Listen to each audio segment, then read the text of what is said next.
On this episode of Audiobook Club, we travel to two alternative universes where the Allies lost the Second World War. Lots of things have changed, most of them bad, some of them good. The bad news is British Prime Minister Winston Churchill has been executed in Berlin. The good news is he died with dignity. Shot by a Luftwaffe firing squad at the guards barracks at Berlin-Lichterfelde. Death by military execution was a special dispensation of the Führer, added Sir Robert dryly. They say that Winston refused the blindfold and held up his fingers in a V sign. I like to think that's true.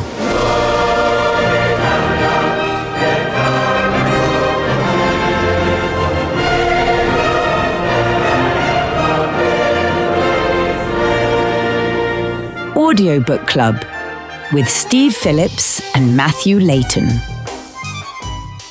Hello, I'm Matthew. And I'm Steve. Welcome to Audiobook Club. Most of the time we simply recommend audiobooks, but this week things haven't quite gone according to our very cunning plan. Did we have a cunning plan? Well, we had a conversation, didn't we? And we did have a conversation. In fact, we had conversation. We had two conversations. And the first conversation ended up with you going, I said, why don't we review this? And you went, oh, no, but I'm quite interested in these two books about if the Allies had won the Second World War.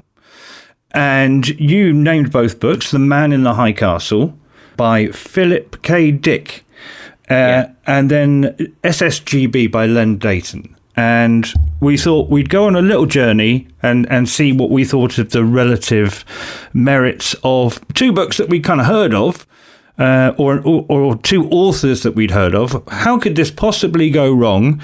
We'll do a comparison of their different visions of the Second World War if the tables had turned and the Axis had won the war. And then about a week later, we had another call. And I said to you, Steve, how are you finding The Man in the High Castle? And you said... It was a little bit... what was the word we both settled on, which was impenetrable? Hard. I think and it was genuinely, yes.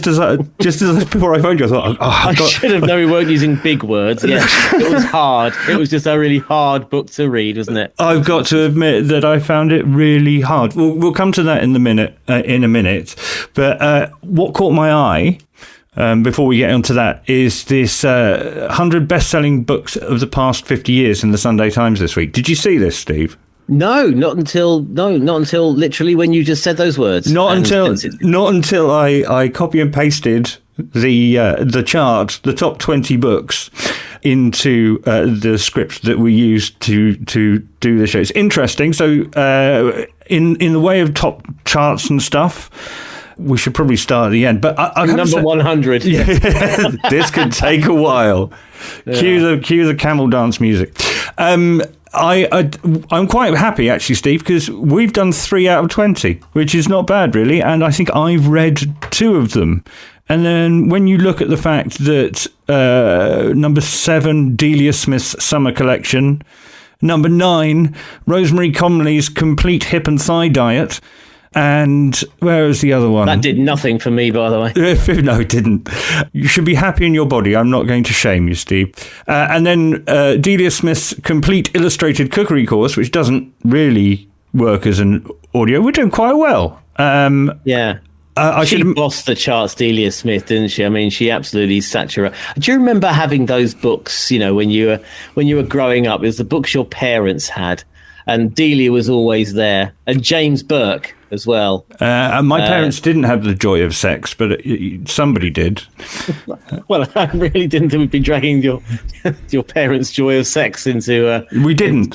So early on in the podcast. I reckon you'll have read number 17, The Secret Diary of Adrian Mole, aged 13 3/4. Yeah, I watched it on telly, yeah. Number 19, The Thursday Murder Club, which, of course, we've done. Of course, and is being made into a Netflix film. Yeah, have you heard about the cast? I did hear about the cast. What a cast. cast, even the secondary actors are pretty good. Yeah. Yeah. So what is it? We've got Helen Mirren in the lead role, of course. Is it Celia Imrie playing Joyce? Celia Imrie, perfect. Right up your street. And then Sir Ben Kingsley. What does that mean? Celia Imrie's right up my street. I mean, she's very funny. Yeah. Yeah, exactly. Well, exactly. Gentle and funny. That mischievous, like you. That sort of Penelope Wilton kind of bracket, you know. Yes. I don't know. Yeah, yes. And the one that got me was Pierce Brosnan as a West Ham fan. I don't quite know how that's going to work. Well, you know, he's got good taste. I've doubted myself as a West Ham fan there. Mr. Spielberg may have to exercise some artistic license there. I was delighted to see. By the way, this is by the number of weeks they've spent in the top 100 chart of the Sunday Times bestsellers. Yeah. Another one that we got was This Is Going to Hurt by Adam Kay, which pops in at number 14. And then we get to the books that everybody pretends they've read. Brief History of Time, of course. Yeah, which... in fact, number 2 and number 1 are, I reckon, books that people have bought and not necessarily read. So number 2 is Men Are From Mars and Women Are From Venus. And number 1 is Professor Stephen Hawking's Brief History of Time. I haven't read that, but I nearly killed him once. You nearly killed Stephen Hawking? Yeah. Oh, do tell. Come on, this will get us involved. This will get us on you and yours this time. Well, where I went to university, which is the same place he lived, the most popular mode of transport for students was the bicycle. And I, obviously can't see that well, but I managed to, get up the guts to thunder along the road on my little mountain bike, and suddenly there was this grey object in front of me, and it was Professor Stephen Hawking in the road in his conveyance. And fortunately, at the last minute, I managed to swerve around him. But for that, I could have killed Stephen Hawking. Hang on. Oh, what a segue. You could have created an alternative history. Look at that. I see what you've done. That's why you get paid the big bucks. Do you know what, the whole alternative... This is why we had this call, actually. The whole alternative history, because I saw The Man in the High Castle on Audible. If it's it's a genre that really fascinates me, because I'm a sci-fi fan, and this is kind of it's not sci-fi, but it's not future. It's things that happen differently, and there's a whole raft of audiobooks that we could probably go into. And I think the reason why this conversation came about Man in the High Castle and SSGB is actually because they were on TV at the same time. So Amazon released Man in the High Castle, which did very well for them, really kind of put them on the map for drama for Amazon Prime. And the BBC produced SSGB and released that around the same time as Man in the High Castle was really sort of taking off. So, but the interesting thing is, and just to go back to our talking about how hard we found Man in the High Castle, the book, was a complete reversal at the time for me watching, because the Man in the High Castle TV series, absolutely captivating. Absolutely captivating. It was obviously very much changed for the TV, but SSGB I couldn't get into, and I think probably because I was so ingrained in Man in the High Castle, I was kind of hoping for the similar kind of sort of Nazi setup in SSGB, and of course it's a completely different situation, different time periods in alternate history. Yeah, well, hold on, let's not jump to the punchline. We'll give our verdict in a minute. But the interesting thing is, what's the difference, Steve? You'll be good at this, I'm not. Why is this not a multiverse? Why is this an alternative history? Surely, once we do all these multiverses, there's no consequence in anything anymore. No, it's very high-minded. You've been reading Brief History of Time. No. Why are there multiverses? What's the difference necessarily, actually? Because one surely might feed into the other, maybe. Would it? I'm going with, I think... Why are we here? I think, strangely, for science fiction or fiction writers with a vision, strangely, they hadn't anticipated the multiverse. So an alternative history is an honest, single alternative if something had happened the other way. I think that's fair enough. And both of these books do that. So we're not flying to many different worlds. There is just one alternative version of our own world. Yeah. Calm down, Marvel. We've had enough. That's what I'm saying. Yeah, I don't think the Nazi comic universe isn't going to go down nearly as well, is it? Yeah. No. Now let's do it the usual way. Come on, let's be disciplined, Steve. The Man in the High Castle is by Philip K. Dick. Philip Kindred Dick, December the 16th, 1928 to March 2nd, 1982. He wrote 44 novels and 12 short stories, including Blade Runner. Well, that was based on a short story called Do Androids Dream of Electric Sheep? Total Recall we've heard of. Minority Reports. That was a film with Tom Cruise, wasn't it? And I know I should have seen and know what A Scanner Darkly is, but frankly the title put me off. The Man in the High Castle was written in 1962. Like you, I came to it through the Amazon TV series, which I loved the conceit of it. It's like, what would it be like in America if the west part of the country was overtaken by the Japanese in the Second World War and the eastern part of the country was invaded by the Germans or conquered by the Germans. And we're in 1962, so the war is far behind us and slavery is legal once again. The few Jews who still survive hide under assumed names. The United States lost the war 20 years before. There are big ideas in there, like the Lufthansa flight from Berlin to San Francisco is a V2 rocket-powered type thing that takes 45 minutes. We don't actually get to go on that rocket ship, but, it's one of the things. The other one is they've drained the Mediterranean Sea, the Nazis, in order to grow some more crops. And what else have they done? The colonization of the moon is well underway, and there are missions to Venus and Mars, 6 years ahead of when the moon landings happened. I think 68, isn't it, the moon landings? Yeah. If it's not, we're in trouble. Yeah, we're in trouble. I think already we are in trouble. Hitler's not very well. He's got syphilis. So Martin Bormann is the acting chancellor, and we've got Goebbels and Heydrich and Goering in there as well. All good, big ideas, Steve, correct? Yes, very big. Yeah, huge, massive. And all kind of televisual or film, sort of movie style in nature. But that's about all there is to this book, I think. Tell me what you thought. Well, yeah, I mean, I think I was kind of really enthralled with it was so engrossing, the TV series Man in the High Castle. And I think I found the pace of the book, and I probably shouldn't have watched the TV series before reading the book. I just found it quite slow, it's quite sluggish. That's my generational thing. Maybe I was expecting to get to that bit because it's really good, or get to that bit because it's really good. But from the TV series, I don't recall a lot of the stuff that happened in the book. Everything seems sort of progressing as it would have done in our universe, in our version of 1962, Concorde being developed, maybe, that sort of thing being developed. That is not obviously out flying, but they got that a bit early.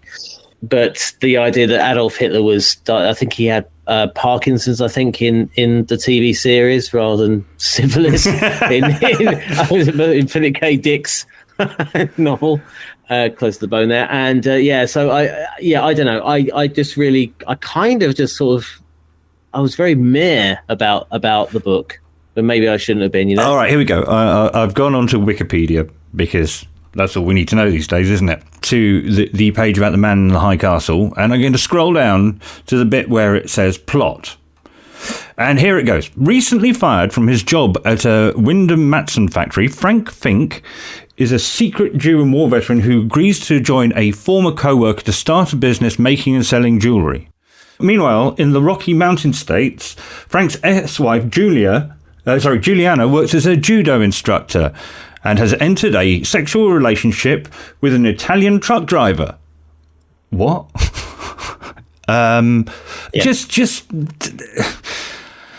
I think the problem with this is that the setting was good, the ideas were good, but fundamentally the story was a load of tosh. The characters were awful. I'm going to scream Emperor's New Clothes. I know we're meant to respect and admire Philip K. Dick as a great literary figure, but I'm afraid I think it was...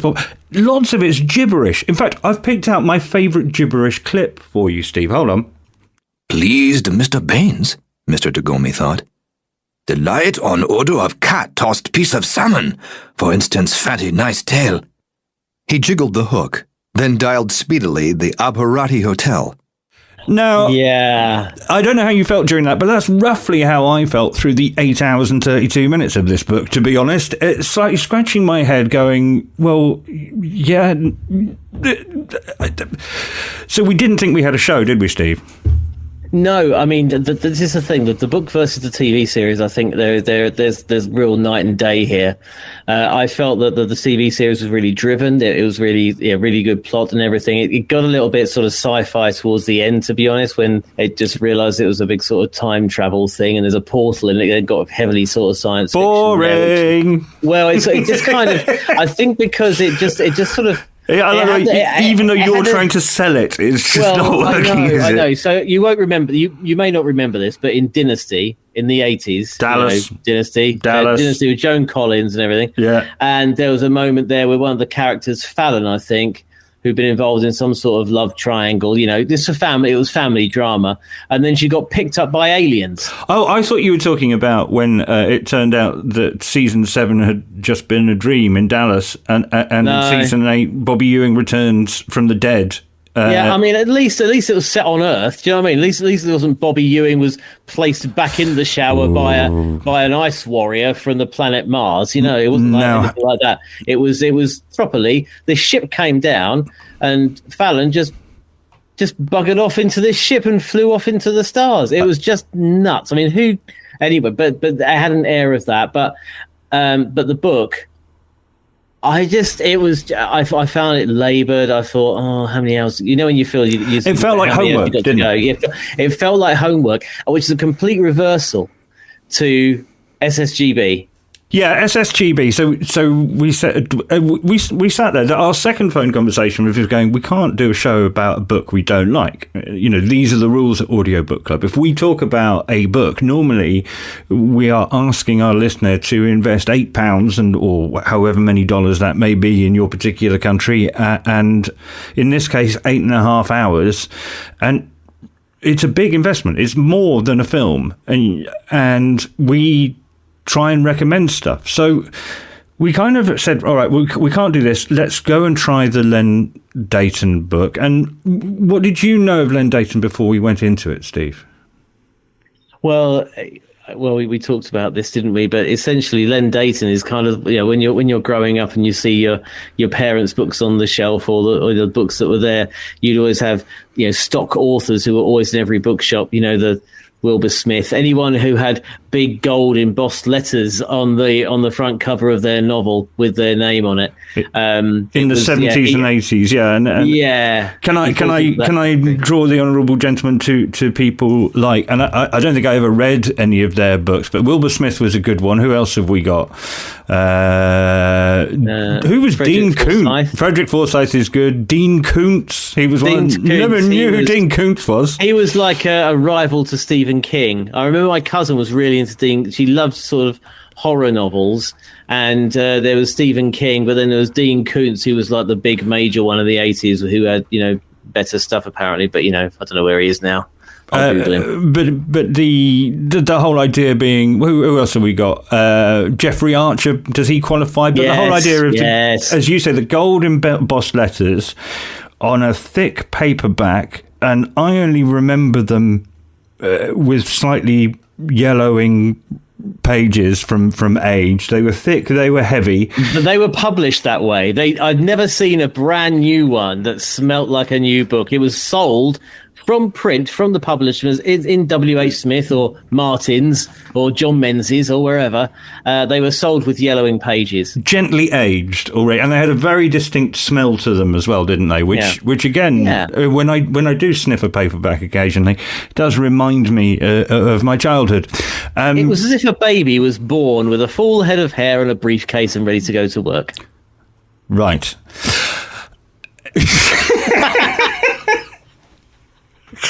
You're quite ridiculous. It's been a long day. Yeah. So I went into this with, having just done 8 hours of homework, looking down the barrel of 12 hours of more of the same tut. I was a little worried. So first difference is that the book is set in 1941. Germany had already won the war in this universe at that point. Britain is occupied. Churchill, as we've discussed, has been executed. And the king is imprisoned in the Tower of London. And then it goes, at Scotland Yard, Detective Inspector Archer tries to do his job and keep his head down. But when a body is found in a Mayfair flat, what at first appears to be a routine murder investigation sent him to a world of espionage, deceit, and betrayal. See, already I'm in a better mood. And as the book goes on, look, the science fiction things have changed stuff. It's less dramatic because there haven't been 20 years for stuff to develop. So, the Tower Bridge has Nazi pennants hanging from it, and the SS have taken over Scotland Yard, and some of the book is about how does somebody handle that? How can you be a policeman in the UK and work for the SS with all that they stand for? And then I just thought the character was well written, and I have to say, how far did you get with it, Steve? I got quite far in. I was gripped. I just ran out of time. Basically, I just thought immediately this has been whenever I had a spare 2, 3, 5 minutes, an hour, I had this book on, and it was just. And I think actually I know where it sort of plays into your kind of. I don't want to say the word wheelhouse, but I have just said wheelhouse. Is because you like detective novels, murder mysteries, that sort of thing. I think it would have worked anyway, regardless of the circumstances and the setting. This wasn't a story about the Nazis taking over Britain. This was basically a murder mystery being solved with a really interesting angle. But isn't that the point? And I have to say, I've been on since and started 2 new Len Deighton books. But I think that's where I'm coming from, is that actually the big science fiction ideas aren't enough. And, the more televisual or cinematic nature of the big ideas. You can imagine, I don't know if Amazon did do a thing where they showed a public information film about the draining of the Mediterranean or something like that. Great idea, enormous, but without a story, it just doesn't hang together, and without characters that you believe in. So yes, maybe I'm being a sucker because I do like a murder and an investigation and a spy novel, but I just thought that the thoughts about how it would be in the Man in High Castle, there are lots of Japanese people in San Francisco. In this one, there's genuine difficult and interesting thoughts about how to operate in that environment. Look, it's a very blokey book, but I have to say it knocked the socks off the other one. And maybe again because I can relate to some of the places where it's set. There's a scene involving a school, and my children, it was their second choice of primary school. So there are actually real places in London that I can relate to, being a Londoner. But actually, I just have to say, I think the quality. The quality of the experience was far superior. Well, there are examples of High Castle versus SSGB, and you hit it spot on there. The characters felt more rounded in SSGB because they were you had a better idea of what sort of people they were. Douglas Archer, Huth, the Steizenführer. Good. Yeah. He kept being called Brigadier, didn't he? But initially, but those characters were really fascinating. But this is what made it really engrossing to me. Actually, I didn't really I actually lost the desire. I wasn't really that bothered about the alternative history part that I then actually, it was just these strong characters involved there. You know, it was about the strong characters. So you could replace, the guy from the SS Huth with, someone else who was a bit of a nightmare.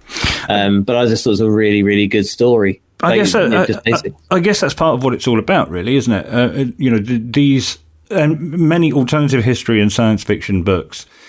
Well, this is the immediate aftermath and the results of the Second World War. The biggest event in human history, I think it would be easy to say, and some of the most terrible and terrifying things that ever happened. And both of these authors are of a similar age, born in the 1920s, and the Second World War had an impact on their life.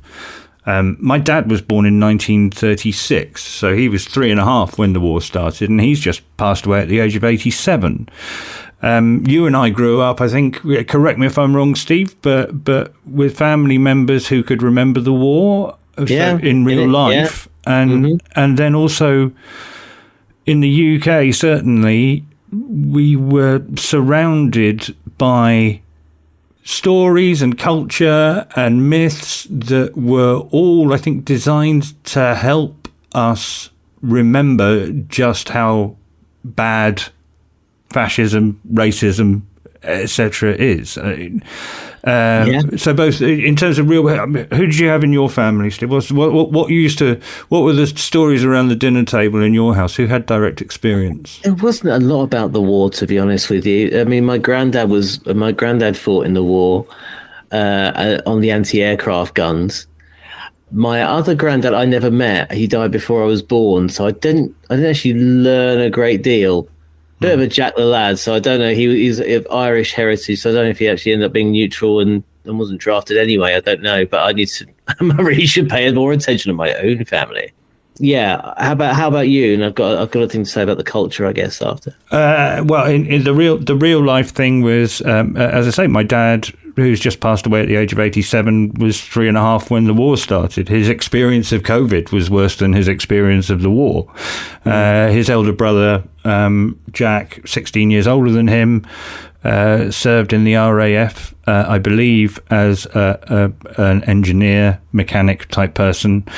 And but as you say, there's also the fictional stuff as well, and the cultural. I mean, we grew up. I know it's all YouTube these days, but we had to turn on the television and choose a channel. And on a Sunday afternoon, it was quite often a black and white film set in the war, often about the horrors of war. Yeah, also analogous to the war as well. I mean, I think you look at a very political black and white film. Passport to Pimlico is a classic, isn't it? That that had lots of sort of political tones in it. The early Carry On films, Carry On Sergeant. There was always an element of war, sort of, you came through, obviously very much so in the 50s and the 60s as well, and also the 70s, and actually even today. The good stuff really sticks around. The endless repeats of Dad's Army on BBC Two. Something I've discovered fairly recently is Americans reacting to British comedy. It's a major industry on YouTube. They make a lot of money from it because, of course, they're seeing stuff that we always took their stuff. We got Happy Days coming out of our ears over here, but they never saw Blackadder. They never saw Dad's Army. They never saw any of that stuff unless they made it themselves badly, of course, including Men Behaving Badly. And but so this is a huge thing. So it keeps this stuff keeps surfacing online the whole time. Dad's Army is an absolute case in point there. There was literally a meme going around last week during the Olympics. Tom Daley and I can't remember his partner's name, but they're in the double act synchronized diving. And and the meme was Daley and I can't remember the partner, but he just described their action as a double flip with Pike, and they'd inserted Pike from Dad's Army on the diving board with them, because Pike is a diving term as well. But there are still cultural references hanging around today. I think that that even now, I think kids growing up now, going through school, will learn about the war, even though, this year I think is the last time that the veterans will be going to a D-Day landing commemoration. But it's still very much around. It's still made headline news. I mean, look, the thing that I've noticed is that, I studied some of this stuff at university. I mean, we were told what to look out for. If it looks like 1933 in Berlin, then be careful, because you might be heading towards the Nazis. And that includes racist riots on the street, burning out buildings where refugees live. And I'm going, well, hold on, this is ringing a bell. Unfortunately, they didn't tell me how to stop it. But I guess that we have to rely on society to do it for us. But I don't think... Do you remember the struggle we had when we were talking about Colditz? And I was in Australia and nobody had heard of Colditz. No. So I wonder, because people aren't sitting in front of BBC Two waiting for something good to come on, are we in fact, losing the ability? Are we the direct voices of people who remember the war aren't there? With the exception of the new Guy Ritchie film, by the way, which is excellent, the Ministry of... I know it's an unfashionable statement, but the Ministry of Ungentlemanly Warfare, starring basically Superman and Jack Reacher, is fantastic. And somebody laughed at me. She said, I'm watching Love Island. And I said, well, I'm watching the Ministry. She said, well, we're both then a bit of a... Well, how many Nazis have the people on Love Island killed, was my answer. Yeah, they'll never remember the Ruhr. Yeah, exactly. Whatever. Don't you look down your nose at me. Go back to reality television. I'm over here watching Superman and Jack Reacher kill Nazis, which is a useful... You put the draft in front of Joey Essex, what's he going to do, eh? Pretty much like the rest of us would, just, claim feet spurs. Claim feet spurs, yes.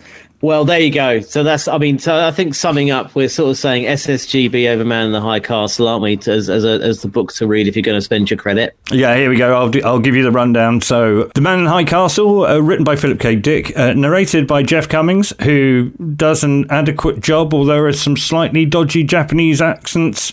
9 hours and 58 minutes from Brilliance Audio. That gets the thumbs down. SSGB by Len Deighton, narrated by James Lailey. James Lailey did no harm. He was adequate. His German accents, as someone who speaks the language, weren't great. He doesn't go up. Here we talk about a level of... If you're really good and you bring a good book to life, we use the word performed.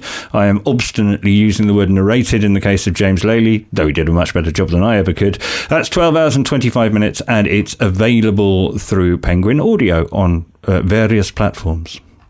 By the way, Jeff Cummings put me off a little bit with some of his impressions. Yeah, just footnote there. He didn't do women awfully well. Yeah, I didn't really go for him as a woman, as a lady voice. Again, I think there is a certain amount of editorial decision making. Such a hinge and bracket about him.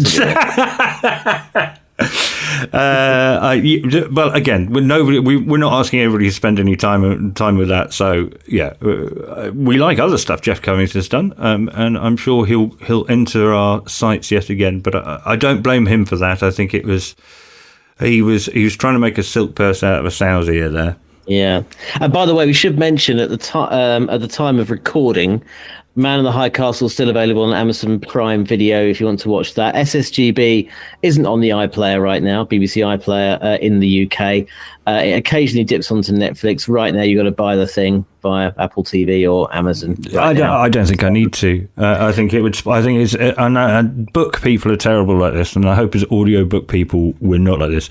It's like, the audiobook was much better. There is that snobism in there, isn't there? And I'm just going, I don't want to go near enjoy the film because I enjoyed the book, and the other way around, I enjoyed The Man in the High, like you, I enjoyed The Man in the High Castle on Amazon Prime much more than I enjoyed the book. But we didn't review them because they were on television, did we, Steve? We reviewed them as bits of art in their own right, and one of them won and one of them lost. Yes, they did. They did indeed. Right. So next week. Next time. Let's reenact the conversation that we had just before we went on air in our what we call our pre-production meeting, where I said, "Oh yeah, before we go on, we've got to decide what book we're going to do next week." I've had a look online, and it looks like. And because I think Audible's recommendation system is getting better, I noticed that Keanu Reeves has written a book. And you said... not hugely fussed about it. It made me sound like it's an autobiography or something. And then you went and read a list of books, which included... yes. I said we should do something new. We should do something in the charts. So I went onto Audible and I started scrolling through new releases. And so we had on the conveyor belt Paloma Faith's MILF, that's the new one. Genius. From Blood and Ash, which is from Graphic Audio. That's a fantasy one. Sounds a little bit Sandman-ish with it says full cast cinematic music and sound effects. By the way, there's note in the sidebar there. Note in the margin, sorry, I beg your pardon. Dirk Maggs, Alien.